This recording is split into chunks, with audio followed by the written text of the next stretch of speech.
नमस्कार दोस्तों, the political वे में आप सभी का स्वागत है। मेरा नाम है ईश्वर तिवारी और आज इस वीडियो में हम बात करने वाले हैं इसरो द्वारा लॉन्चित सैटेलाइट EOS-3 के बारे में, जिसको हाल ही में लॉन्च किया गया था और कुछ गड़बड़ी के कारण थर्ड स्टेज में जाके ये रॉकेट फट गया। वीडियो स्टार्ट करने से पहले मैं बता देना चाहता हूं कि अगर आप UGC नेट और सिविल सर्विस एग्जाम की तैयारी कर रहे हैं तो द पॉलिटिकल वे आपके साथ है। इस चैनल पर आपको पॉलिटिक्स से रिलेटेड सभी जानकारियां दी जाएगी। वीडियो के सही लगने पर आप हमारे चैनल को लाइक और सब्सक्राइब जरूर करें और लेटेस्ट वीडियो के नोटिफिकेशन के लिए सब्सक्राइब के बगल में दिए बेल आइकन को जरूर प्रेस करें, जिससे लेटेस्ट वीडियो के नोटिफिकेशन आपको सबसे पहले और सबसे तेज मिल सके। चलिए शुरू करते हैं।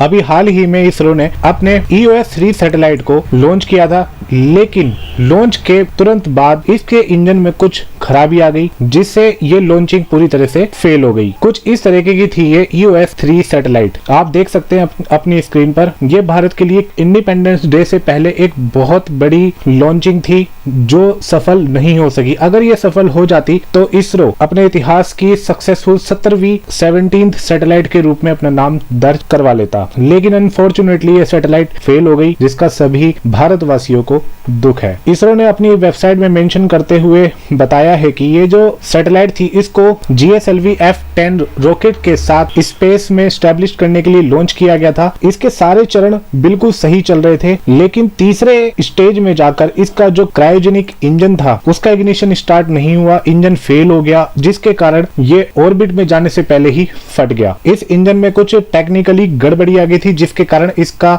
इग्निशन ऑन नहीं हो सका और बीच रास्ते में ही इसने दम तोड़ दिया। ये देख सकते हैं, ये जो स्क्रीन पे आपको इमेज दिख रही होगी, ये बेसिकली उसी सैटेलाइट की क्रैश हुई एक इमेज है। अगर आपको रॉकेट के इंजनों के बारे में नहीं पता तो मैं आपको बता दूं कि पहले 2 टन से जितनी भी सैटेलाइट को लॉन्च करना पड़ता था उसमें PSLV रॉकेट का यूज किया जाता था, लेकिन 2 से ऊपर जैसे ही ज्यादा से ज्यादा सैटेलाइट या भारी से भारी सैटेलाइट को स्पेस में एस्टैब्लिश करने की बात हुई तो इसरो ने यहाँ पर एक कदम आगे बढ़ाकर GSLV सैटेलाइट का यूज किया। स्पेस और GSLV अब तक का सबसे सुरक्षित पेलोड रॉकेट माना जाता है किसी भी सैटेलाइट को स्पेस में लॉन्च करने के लिए। आप देख सकते हैं कि टन से ऊपर जितनी भी हैवी सैटेलाइट होती है उनको स्पेस में लॉन्च करने के लिए GSLV रॉकेट का यूज किया जाता है। इसको 3 भागों में डिवाइड किया जाता है। ये आप देख सकते हैं, ये इसका पहला इनिशियल स्टेज होता है। इसमें इंजन में जब इग्निशन होता है तो ये रॉकेट को हेल्प करता है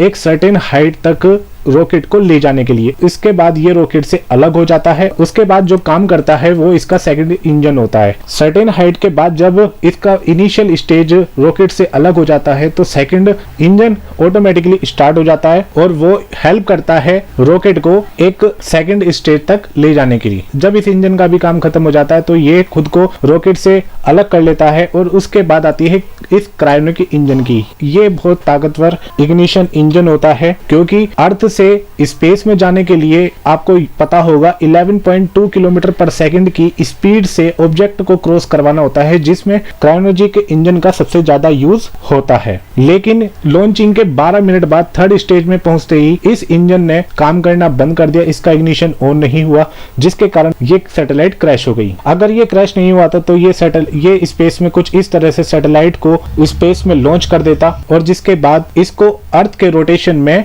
स्टैब्लिश कर दिया जाता। अब तक के सफर की बात करें तो लगभग 20 साल हो गए हैं इसरो को अपनी सैटेलाइट को लॉन्च करते हुए, लेकिन ये अब तक का सेकंड इसरो का फेलियर था 2017 के बाद। सबसे पहले अगर हम फेलियर की बात करें तो 2017 में IRNS सैटेलाइट को स्पेस में लॉन्च करने के लिए PSLV रॉकेट का यूज किया था। अपनी गलतियों से सीख लेते हुए इसरो ने क्रांतिकारी कदम उठाए और अपनी टेक्नोलॉजी को अपडेट किया और 2017 से लेकर 21 तक इसरो ने लगातार 16 सक्सेसफुल सैटेलाइट को रॉकेट के जरिए स्पेस में लॉन्च किया। लेकिन उसके बाद ये जो सैटेलाइट है इसका फेलियर देखने को मिला। बेसिकली सैटेलाइट की बात करें तो इस सैटेलाइट को पिछले साल 5 मार्च 2020 को लॉन्च किया जाना था, लेकिन कोविड फर्स्ट वेव के कारण और लॉकडाउन लग जाने के कारण इसके लॉन्च को टाल दिया गया। 12 अगस्त 2021 की सुबह इस सैटेलाइट को लॉन्च किया जाना था, लेकिन इंजन में खराबी आ जाने के कारण ये जो लॉन्च था वो अनसक्सेसफुल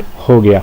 अगर इस सैटेलाइट की बात करें तो EOS 3 सैटेलाइट की जो लाइफ थी वो 10 ईयर थी, मतलब 10 साल तक ये सैटेलाइट स्पेस में रहकर अपना काम करती और साउथ एशियन के वेदर को मॉनिटर करती। इसमें जो इमेजिंग यूज करी गई थी वो बहुत ही हाई रिजोल्यूशन की जियो इमेजिंग हाई क्वालिटी के फीचर को इसमें अपडेट किया गया था, जिससे साउथ एशियन वेदर को अच्छे से मॉनिटर किया जा सके और इसकी क्रिस्टल इमेज के साथ आने वाले साइक्लोन मतलब चक्रवात, क्लाउड बर्स्ट मतलब बादल फटना, स्नोफॉल और जितने भी नेचुरल डिजास्टर है उनको सक्सेसफुल मॉनिटर किया जा सके। लेकिन अनफॉर्चुनेटली ये सक्सेसफुल नहीं हो पाया। अगर ये सक्सेसफुल हो जाता तो डेफिनेटली जितने भी नेचुरल डिजास्टर हैं उनकी फोरकास्टिंग करने में या लोगों को प्रिवेंशन करने के लिए और साउथ एशियन वेदर में अल्टरनेटिव चेंजेस के बारे में जानकारी जुटाने के लिए बहुत ही ज्यादा मदद मिलती। सर्टेनली बिफोर इंडिपेंडेंस ये एक बहुत ही बड़ा फेलियर है इसरो के लिए, क्योंकि अगर ये सैटेलाइट अंतरिक्ष में लॉन्च हो जाती तो भारत को प्राकृतिक आपदाओं की सूचना